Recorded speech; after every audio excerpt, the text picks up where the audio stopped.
just saying this as a tip Yeah. to you, because if you're running, I'd say Yeah. this to everybody. Just Yeah. go out there, and Yep. spread your message, Exactly. give yourself a chance to win. That's what I always Yeah. tell everybody. Absolutely. Yeah. And don't take anyone for granted, and don't write anybody off. That's, I think, the core of my campaign. So also thank you for this opportunity, and thanks for all the great activism that you do. It truly is inspiring. So thank you. Thank you. My name is Sarahia Benn, and some of you may know me as the People's Champ. I ran for state delegate in 2018, and I ran against Marianne Lasanti and her whole slate, and everybody still loves that to this day. Why? Because I am the People's Champ, and I like to support the people. I'm the legislative director of Our Revolution, Baltimore City, Baltimore County. I'm also the legislative executive for Voices Maryland. I'm a political and policy consultant for several legislators at this time. I'm a musician, entrepreneur, all around activist advocate. Some people call me a statewide advocate.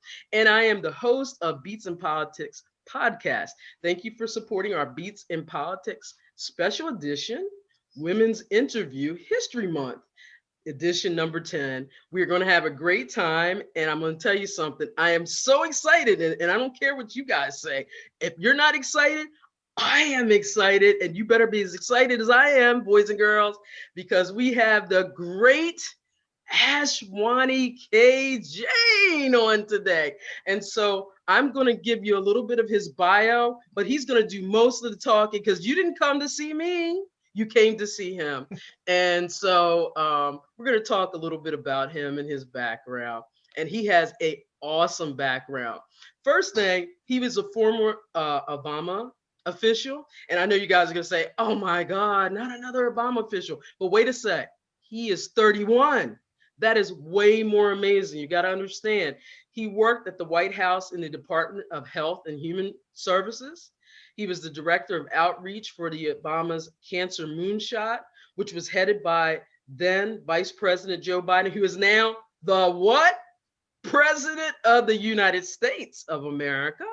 And he was also a program director for the National Kidney Foundation. So those are just a few things. But guess what? Think about that. At 31, I'm talking about things that are lifetime achievements. And he's done this at 31.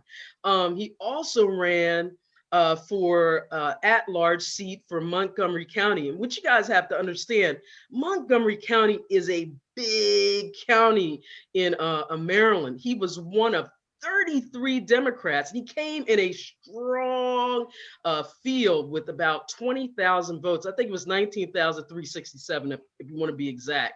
But I think that's awesome. They came in eighth because I do know that particular race was very competitive. He is a son of Indian immigrants. He grew up in Maryland, so he's born and raised. He is a childhood cancer survivor. So just think about that. He has not only achieved all the things I've just said before, but he's also a cancer survivor. So he's been also in the Make-A-Wish program. And during his campaign, he told a story about being a part of the program, which grants children of grave illnesses a fantasy wish. And one of his wishes was to meet Denzel Washington. Okay, girls, let's just be honest. All of our wish has been to meet Denzel Washington. And he got a chance to meet him backstage in 2005 at the Broadway Theater, where Washington was starring in the revival of Shakespeare's Julius Caesar. So we're going to get to talk to him a little bit about how that was. So that's just awesome. He also would be, if he wins, the first millennial governor in the US of A, the first governor of color in Maryland.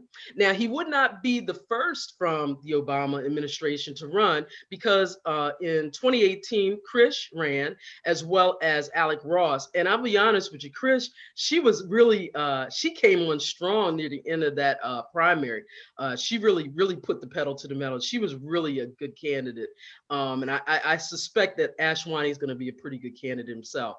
And he also works for his family business. So we would like to hear something about that as well. So Ashwani, I tell you, you have a great, great bio. And I'm sure I missed a whole lot of other stuff. So go from there. No, thank you so much. I'm going to just take you to all the meetings that I have. That was a really humbling introduction.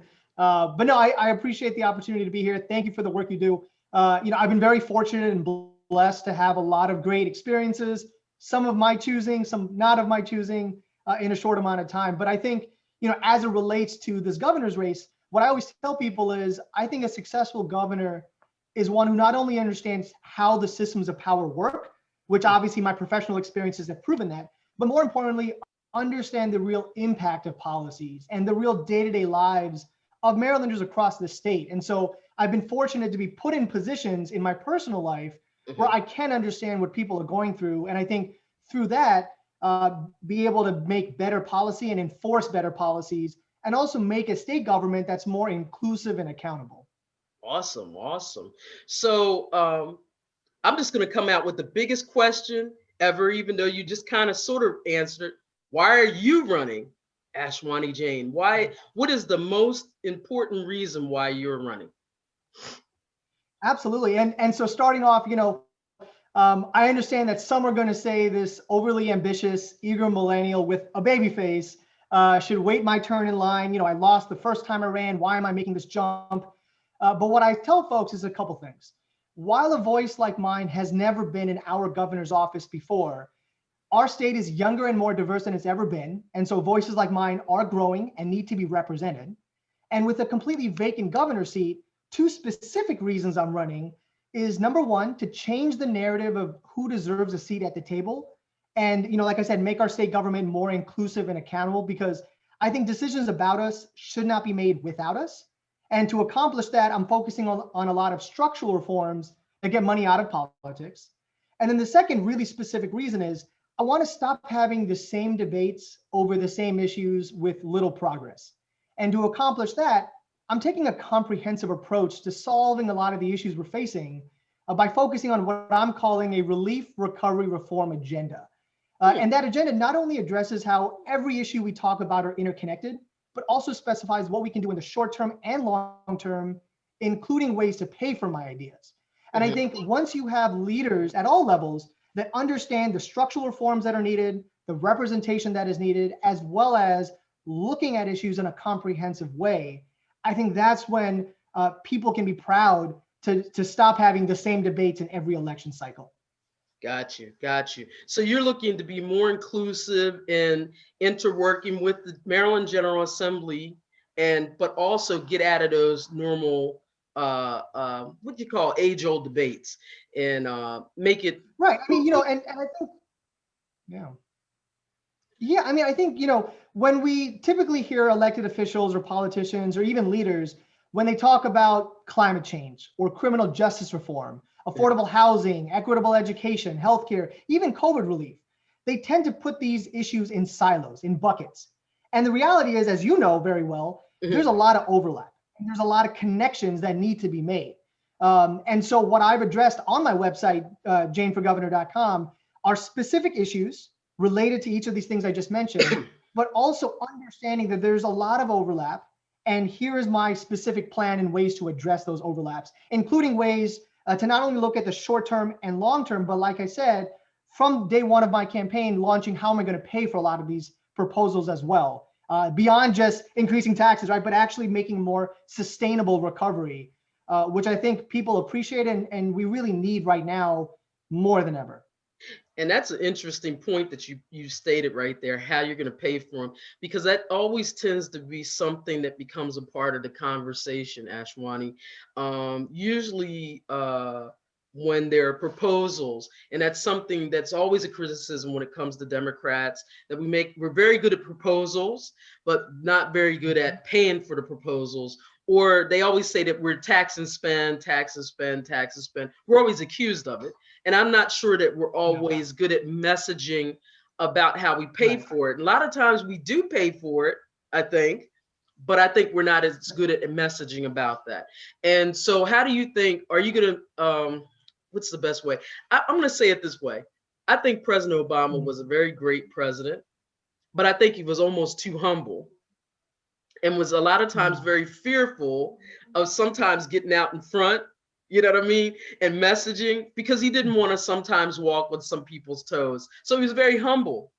And will Yeah. you be humble, or will you be willing to just kind of sometimes press it or be like spicy Larry? Because sometimes Larry Hogan is a little spicy. I'm not saying I'm all for Larry, because I'm really not for Larry a lot of times. Some of the stuff he does is a little bit reckless. But what I'm saying is that he could be spicy sometimes when it needs to be spicy. Would you be that kind of person who says, listen, we need to have this done and blah, blah, blah, blah, blah? So I think we can have it all, to be completely candid, right? And I think it's number one, how you go into detail on a lot of the policy proposals, but also, like you said, how do you message? So I'll just give one specific issue as an example, right? Whenever we talk about small business and economic recovery, right? Democrats, we tend to message a $15 living minimum wage, for example, as it's the right thing to do and it's going to help the employees. That's absolutely true. But the way that I message it, and I actually helped advocate to get a $15 minimum wage passed in Montgomery County in 2018. And the way I messaged it was, it's not just the right thing to do. It's not just going to help the employees, but it also makes great business sense, and it's going to help the employer as well, right? And then here are the specifics of how we can actually implement this. And so I think once you change the way in which we message, once you really bring people to the table, understand all the different perspectives, you can get to the same goal, but now you're able to do so in a much more sustainable way because you've addressed the issue in a comprehensive fashion. You're not necessarily attacking anyone else, but you're bringing them into the conversation, and you're looking at the entire picture. And so that's just one specific example, but I think in that way, to use your language, you can be both spicy and humble, I think, at the same time. So sounds like Ashwani is more of a uniter as a divider, right? So it sounds like you're more of a uniter, and that's an important thing that we're going to need to go into 2022 when we consider the fallout from the pandemic. Because I think one of the things that people are not going to understand is that we are in recovery, but recovery is going to be a long time going on. And it's not just a federal issue, it's very much a state issue, right? And and so I kind of want to get more into the politics of Ashwani. And so as I was going into it, you're new to politics, but you're somewhat old to it as well. Do you have any political enemies? And how would you deal with those if you do? And with you coming into this governor's race, and I know this is kind of like diverting you from where we were at, but you are stepping into a squared ring. And the big and feared Peter Franchot is there, and he is a gentleman. I know him personally. He's a very good gentleman, but he is in the squared circle, and he plays to win. And there's going to be some other big wolves. I mean, I'm hearing Angela Denise, excuse me, let me get it correct. Also, Brooks is going to be in the squared circle. And I also heard that possibly Anthony Brown is moving stuff around. So there's going to be some deep sharks in that Democratic tank. So you may see some enemies. How do you think you may deal with the possibility of some of these political enemies? I mean, because it's nice now, we can be nice, but how are you going to navigate those issues?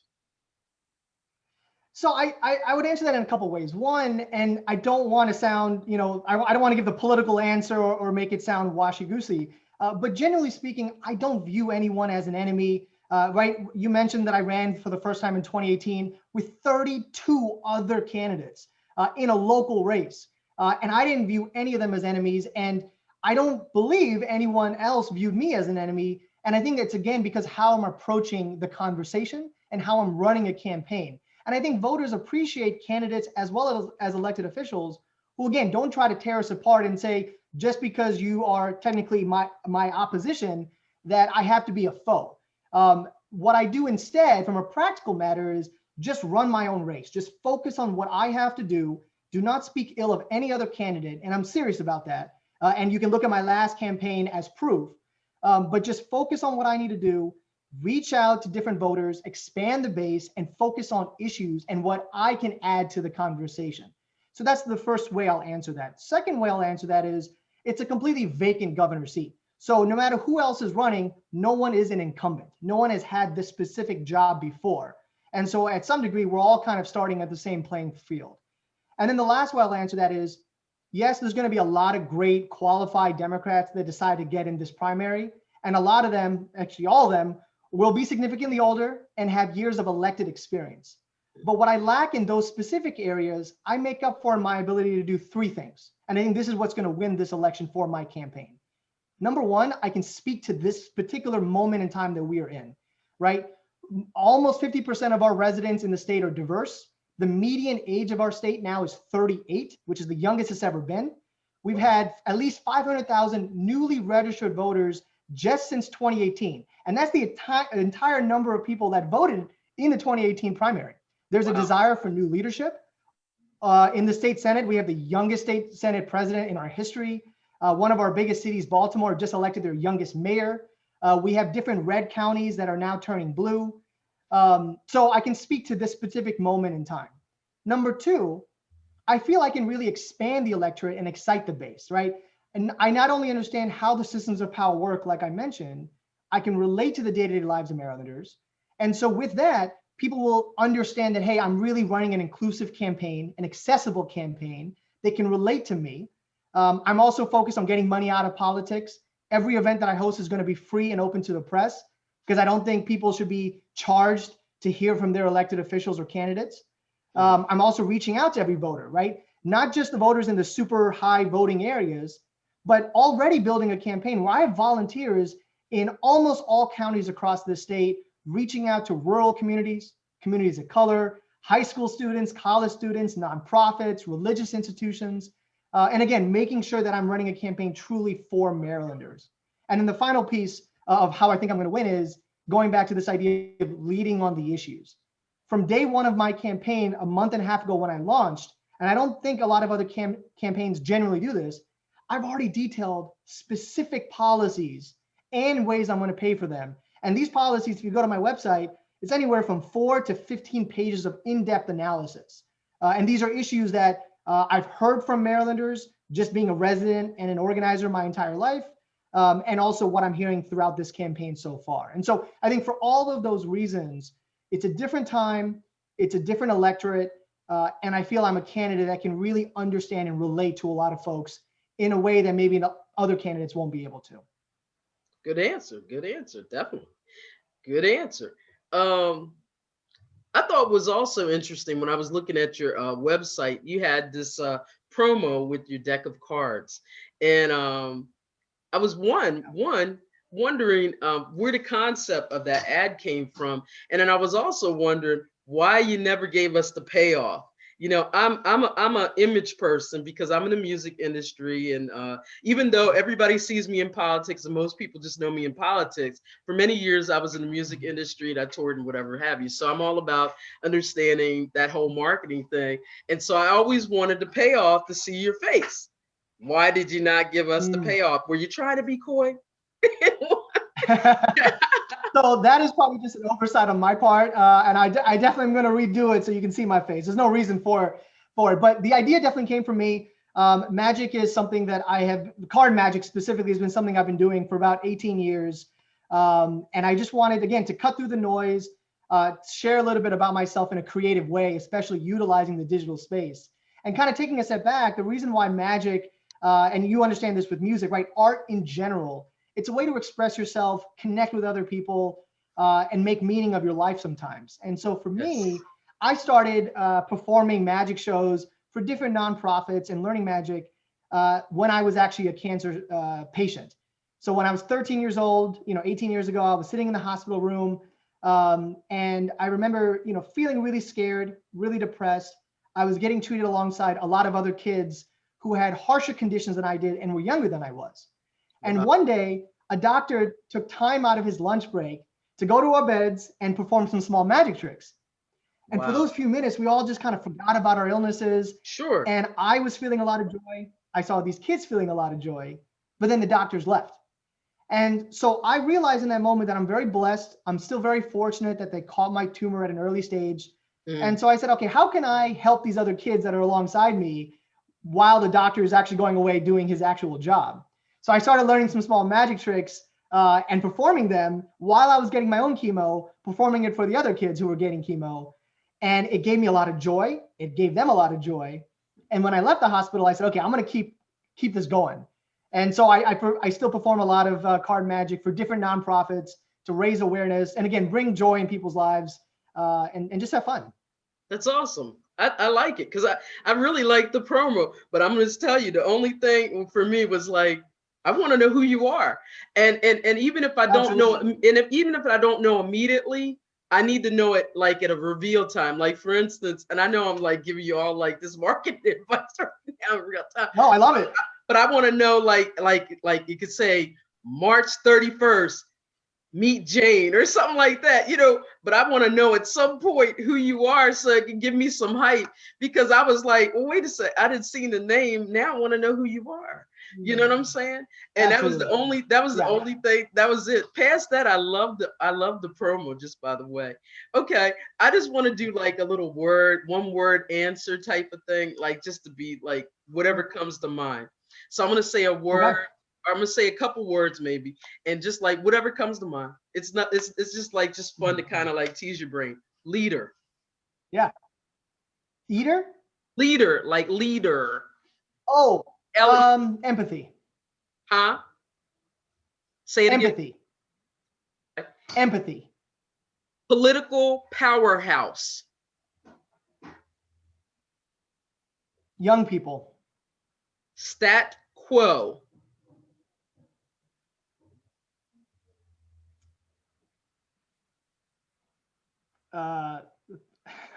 Money in politics. There you go. That's a great one. COVID-19. Mental health. Response to COVID-19 in Maryland. Poor. Maryland leader. Ashwani Jain. See, I was wondering if you're going to say that. Policy that improves equity. Structural reform. Top Maryland activists.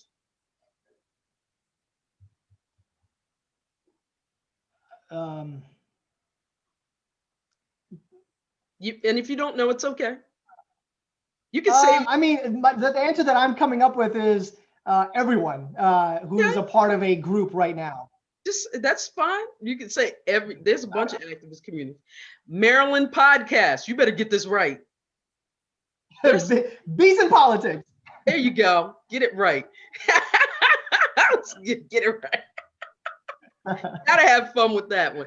All right, dear. So,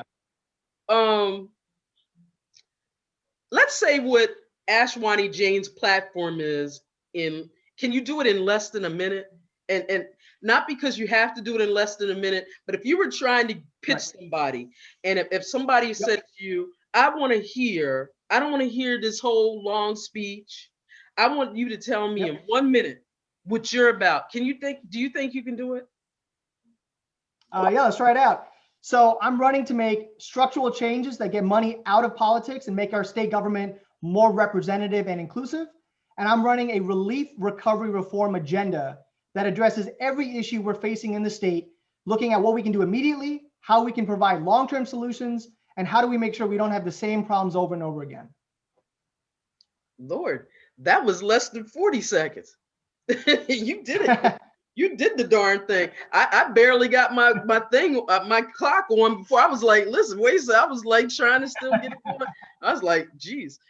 So that was great. So what did you not say in that minute that is in your platform that you want to maybe flesh out a little bit more, that you want to elaborate, that you think that because there's some other issues that have come up in the current assembly, and that you might even be looking forward to, that you might want to talk about. So are there any things that you would like to discuss that go past that minute? I mean, like I said, I think it really does start with a comprehensive approach to solving all of our issues, reforming the systems themselves, I've outlined really specific details on my website. I'm always open to more feedback and really building partnerships and having real dialogues. Okay. But I think beyond all that, it's this idea of how do we campaign, right? Not just focused on the same people who vote in every election cycle. They're definitely important, but taking the time to go to marginalized communities, go to areas that do not have high voting numbers, but they're still part of our communities and need to feel included. Go to rural communities, communities of color, young people, old people. And I think that is a part of my campaign that I'm being really mindful of and really taking this first couple months to be methodical about how do I outreach to everyone and how do I include them in the process and not just give them, roles in my campaign just to phone bank and canvas, which are definitely important, giving them leadership opportunities, help these folks actually, own some of the policy proposals that I have, actually own some of these outreach strategies. And I think that is not only going to build a successful campaign for me, but it's hopefully going to change the narrative of how you run a campaign in this state, how you run a senior campaign in this state, and how do we talk about issues. And I think that is hopefully my biggest takeaway and my goal for this election. Awesome. So if you were given a chance to amend the Maryland Constitution without any interference, and now it's a big, there's dinosaurs up in Maryland in General Assembly, and that's a big if. Yeah. What would you change if you had that opportunity, if there was anything that you could? If you think there was anything. And I know that's a big one. I mean, there's a lot to it. Yeah. I consider myself a pragmatic progressive. And so I tend to focus more on what can we do specifically and what are the specific plans we can outline. And so when we're talking about the Constitution of the state, it's definitely a great framework.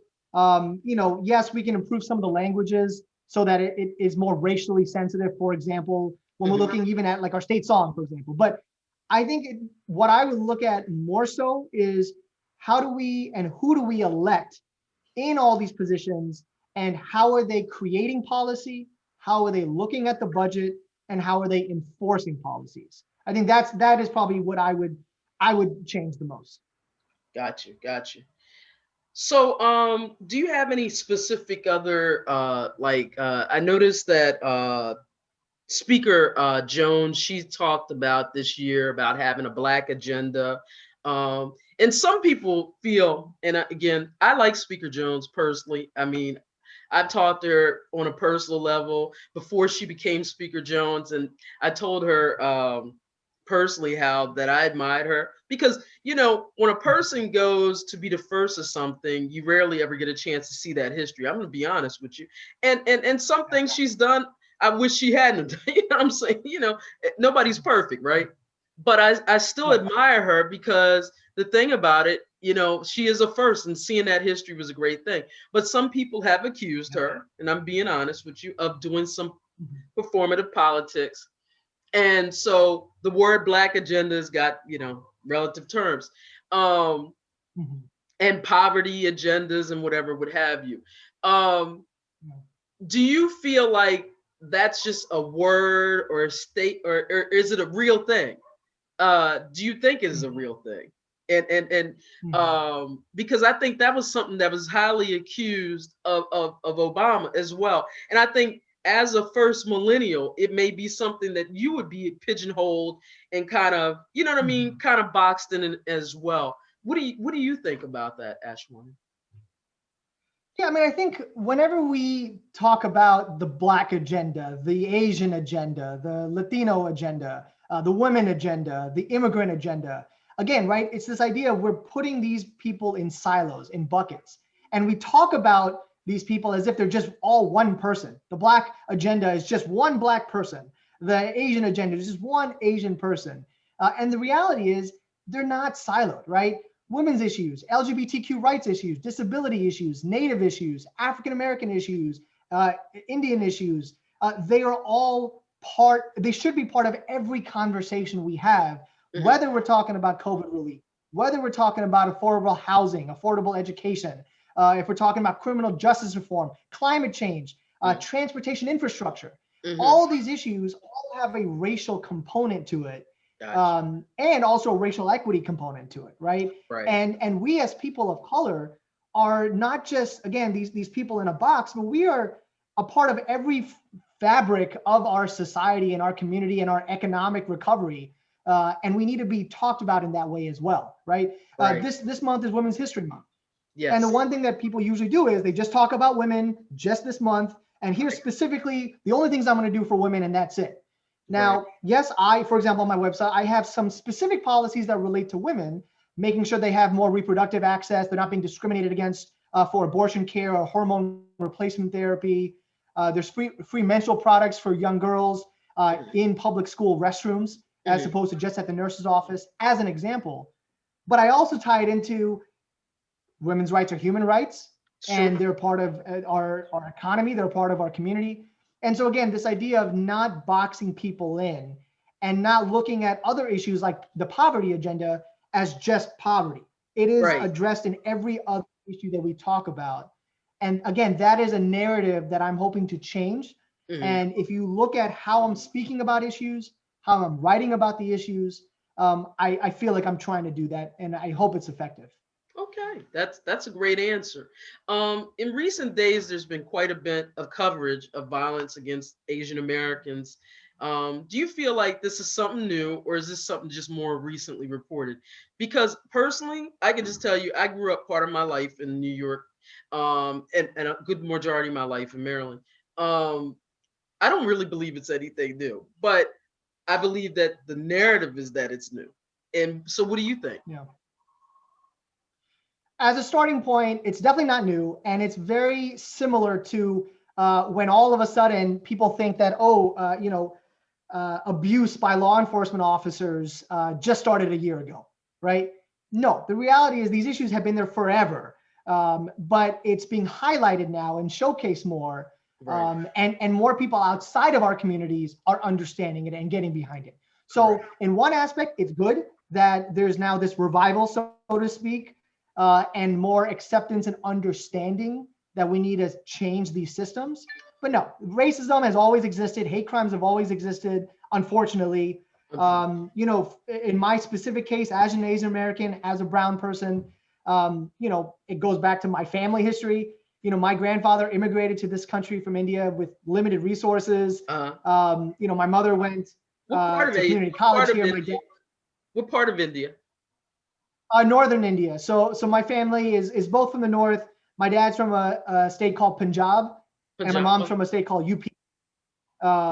But it's one of those things where growing up, right? Like going back to this racism issue and this hate crime issue. My father, he was highly educated in India, but struggled to find work in this country because of the language barrier. Sure. In my life, I've been bullied by bigots because of my name and my brown skin. I mean, these issues have always existed. Sure. And so I think it's up for people like us to educate people who are not in our communities that, hey, this is why certain things are offensive. It's up to us to stand up for what's right and what's wrong. And then it's up for other people who are not in our communities to educate themselves more about what they can do to make these conversations much more smoother. You know what was interesting? I was at the gym the other day and I happened to turn on Fox because I do crazy things like that. And I happened to see Candace Owens, don't ask me why. But anyway, she was talking about how we should just turn and sue everybody because they're teaching our kids about racial relations. And I was thinking, how can other people educate themselves if they're turning off, learning more about, inclusion. And, because I think half the issue is that a lot of us don't believe we have an issue, and a large amount. I saw today in an interview with Sister Soldier about how she was saying, people can't take criticism at all. And, if you can't take a criticism, that means you can't even take a criticism to learn, to be able to be healed. You gotta, you know what I mean? So you have to be able to be criticized first to actually reflect, right? To learn, to Yeah. actually even heal from it, to really even look Yeah. into it, to deal with it. And so it makes you even think about what, even about understanding racial identity, even the whole, because I don't even believe that race is real. I even think that's a construct, but it's more ethnic, right? Or cultures or whatever. But the thing Yeah. is we deal with where we deal at, right? And so the reality is that we can never understand where we're at because we never ever even face it, because we can't take the criticism half the time, right? And so, Yeah. and it makes us even go into even the issue and the long-standing contention and fissures between the Asian and Black communities, to be honest with you, because even when I was growing up, there was a long time contention, and I think a large amount of that was just, you know, there were immigrants, right, that came, and there was just a lack of understanding, because I'll be honest with you, for me, I grew up with no problems. I don't know. I've always been just different because I don't care. I've always had my own mind. But certain people just had different things. But do you think there's anything that you could do in your campaign to improve that relationship, that dynamic where there's a fissure between the Black and Asian community? Because I remember when Chris ran, I just remember liking how she framed, like, I don't think she really overtly did anything specifically, but for somehow it was like a way she framed it in her platform. And I can't really specifically give you any term, but it was like it tied it all together and it seemed so inclusive. No, she just didn't. She I mean, I think in general, right, how I would approach mending a lot of these, for example, broken relationships, or just kind of expanding people's understandings. And this goes back to what we were talking about earlier. It's definitely the way in which you frame conversations, frame topics, discuss topics, make sure they're expansive, comprehensive. Number two, it's the way in which you campaign. Something as simple as, for example, on my website, it's translated into 6 different languages, right? That's one small example. Making sure I have subtitles on videos. I have videos as well as text, right? Just making it more accessible for people based on their kinds of backgrounds and language barriers as well. Making sure that I'm putting myself in the shoes of someone who's not part of my community, and kind of meeting them where they are to some degree. I think that's important. Making sure that when I'm talking about structural changes, right, having gender diversity on my ticket if I have the honor of winning the nomination, making sure that I would create a very diverse administration, which is some of the work that I did in the Obama White House, is working with political appointees, diversifying the application pool, because I think representation matters and dictates how policy is enforced. And again, that's a way to bring people together. When I talk about banning corruption, that's something most people, regardless of your community or even geography, can get behind. For me, it's making sure that if you're a governor, you can't own a business, you can't own or trade a stock, you can't take donations from corporations or businesses. right. And then the equal access part, right? Making sure that not only am I reaching out to different communities, but I'm making it easier for them to engage with me by having my events be free and open to the press, by utilizing this digital space in a much more effective manner. I think those are all different kinds of strategies that you can't just pick apart. It has to be part of the entire campaign and the entire dialogue. That's awesome. I like that. That's very good. A few last questions, but I did also notice that, well, one, obviously you have some links to the Bidens and everything. So how do you think his administration is going? I know this is completely unrelated to what you're trying to do, but how do you think that's going? Because we want to know what your opinion is on that. Yeah, I mean, as a starting point, I had the honor of working really closely with him when I was the director of his Cancer Moonshot Initiative, and actually getting to brief him, to work with him. I know his empathy, I know his heart, and that's one of the reasons why he won, is because of his ability to connect with real people. So yes, right, his administration has had to pick up a lot of the slack that was being missed from the last 4 years. It's not going to happen overnight, but so far, I think he's done a really great job. And he's not only educating himself more on certain issues, especially when it comes to racial inequities, but he's building a really diverse and inclusive administration. He is talking about issues in a comprehensive way and in an empathetic way, which I think is important. But again, it's up to states and local jurisdictions to not only rely on the federal government to get things moving again. Absolutely. And that's some of the things I think we're lacking in Maryland, which is, again, what I'm hoping to change. Hopefully by the time, the election is over, things will be a lot better, but there's still always a lot more work that needs to be done. And based on the things that I'm outlining right now, some of these issues might be solved by the time the election is over. and some of these issues need to be continually pushed, which is why I urge voters in Maryland to really think about, why are you voting for a certain candidate for governor or for any office, right? Who do you actually want in that seat? I believe most people want someone, again, who can put themselves in their own shoes and will not forget about them if and once they're elected. That's true.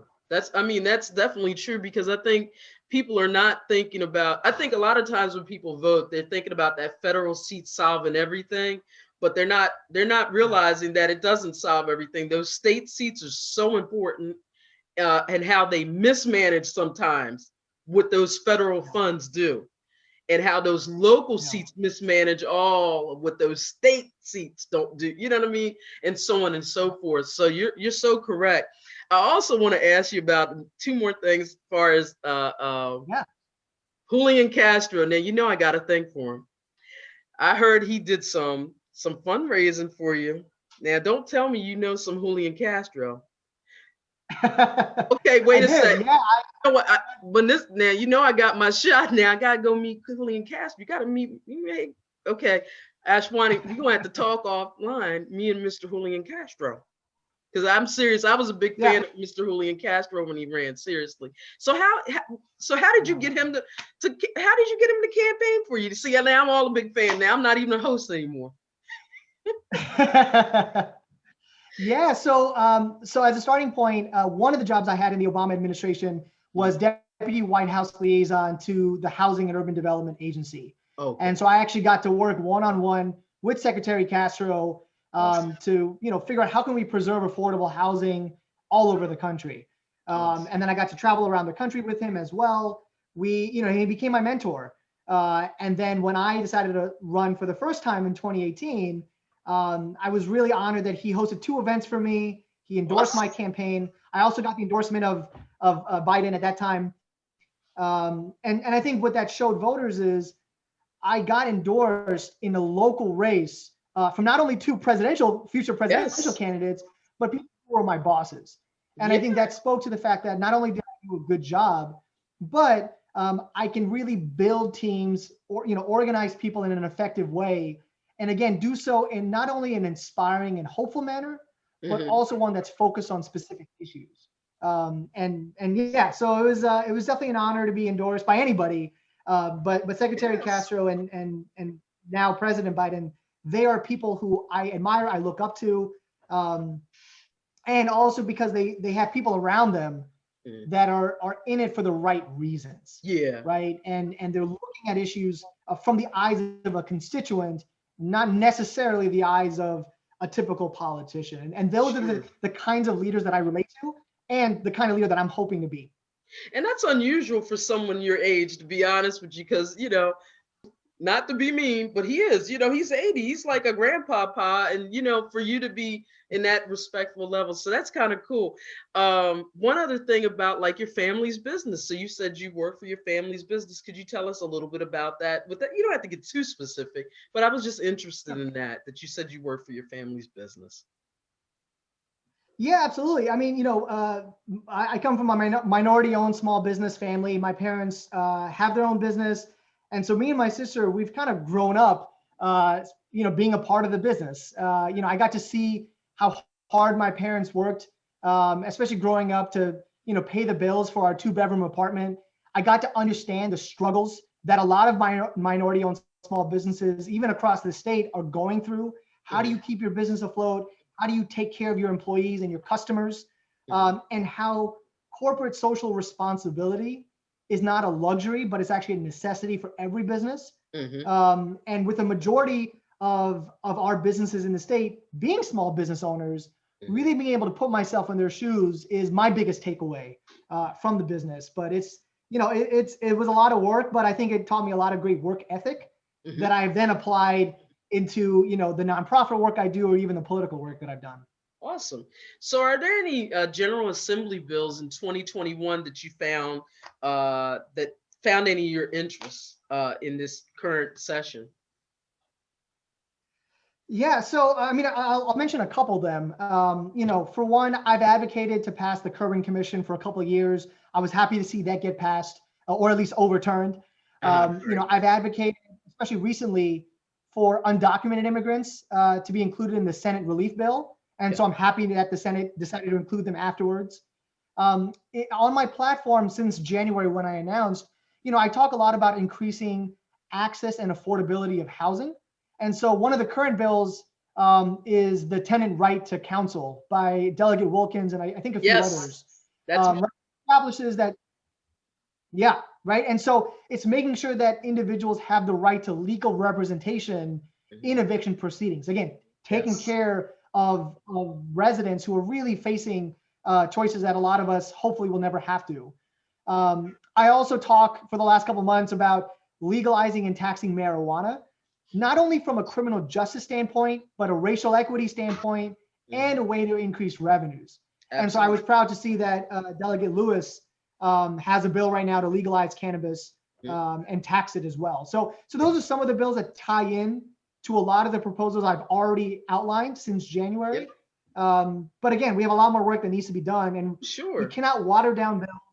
And again, we have to bring more people to the table. And I feel like this General Assembly is doing a great job of that, but there's a lot more work that needs to be done. Sure. I remember in 2018 when I ran as a part of my platform in Hartford County, and a few people pushed back. And they called me a weed head. I don't even smoke, but I told them that it was about business, because what they have to understand, everything isn't about everything that people think it is. I'm always about business. And my thing is that when they start flipping and start making things legal, what usually they do is take the people of color that were abused by the system and leave us out of the business part. I'm always about trying to push us to the front of the line. You get my point?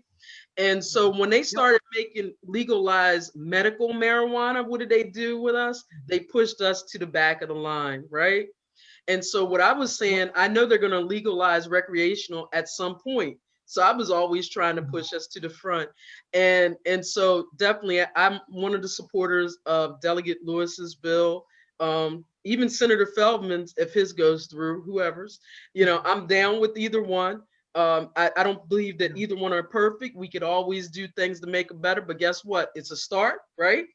And we're willing to move it forward. So we're going to close out this interview because, one, I am so honored that you've given me this much time, Ashwani, but we're going to do the really pressing issues that folks want to know. Are you for or against the Maryland state song? For or against? Against. Are you the current song, you mean? The current song is racist. It sure is. I'm hoping you're against it. Are you for replacing the Talbot Boys statue with Frederick Douglass's statue, or maintaining the Talbot Boys? We should have no Talbot Boys, no statues that are reminiscent of the racist history that we have in this country. I'm glad you got the right answer. Girl Scout cookies, Thin Mints or Samoas? Thin Mints all the way. It's got to be Samoas for me, but that's okay. It's your show right this second. Wings, flats or drums? Don't hate me. I'm a vegetarian by religion. My whole family's vegetarian, so I don't even understand the question. That's okay, though. That's okay. I like that. I like that. That was a great answer. Coming to America, the Eddie Murphy original or the sequel? The sequel was funny, but nothing beats the original. You know what? I like you for that one. Okay. Spock versus Kirk. Which one? Ooh, I would have to go with Kirk, because he's the, he organizes everyone. He's the leader of the team. He brings out the best in other people. Okay.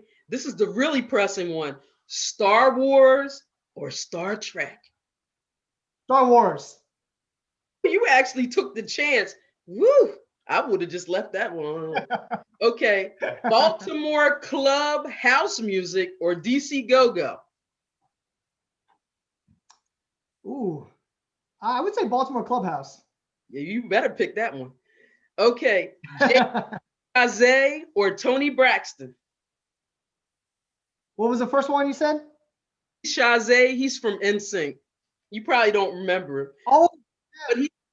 I mean, listen, Unbreak My Heart is my jam. Uh-huh. Unbreak My Heart is my jam. You better say Tony Braxton. I was gifted as crazy as them girls are. And finally, Maryland steamed crabs or Maryland crab cake at Chelsea's. She's over there at Johnny Cake Boulevard in Baltimore. I'm gonna go with the second one that you mentioned then. That's right. You better say Chelsea's because she's my. business. You better say Chelsea because she's my friend. You got it right. That's why. And guess what? I'm serious. All right. I'll definitely. I would love that. On Johnny Cake Boulevard over there in Baltimore, right off of 40 near Catonsville. I mean, it's like, yeah, it's like right. Catonsville, Baltimore. There you go. Ashwani, it's been awesome. I tell you, to get to know you, and everybody in Harford County, Cecil, Baltimore, well, statewide, because everybody gonna see it, is gonna get to know a little bit more about Ashwani K. Jain. I wish you so much luck in everything. Well, you don't need luck. All you need is peace and blessings, and keep on moving forward and staying positive as you are. And I'm going to continue to keep in touch with you and see as your campaign's going on. I'm going to tell you something. It's been awesome. And guess what? I hope to meet you in person because I got my shot. So I'm good. I'm vaccinated. Nice. Mask on and everything. I hope you keep your mask on and everything. We going to be good. So you stay Absolutely. No, thank you so much. And thank everybody in Beats and Politics Land. Happy Women's Month. But guess what? Like Ashwani said, every month we should be intertwining everything together because we are actually all family and we need to learn how to intertwine everything together and do a better job. But that doesn't mean we can't learn individual things. Okay. All right. Everybody have a good month. All right. Bye-bye.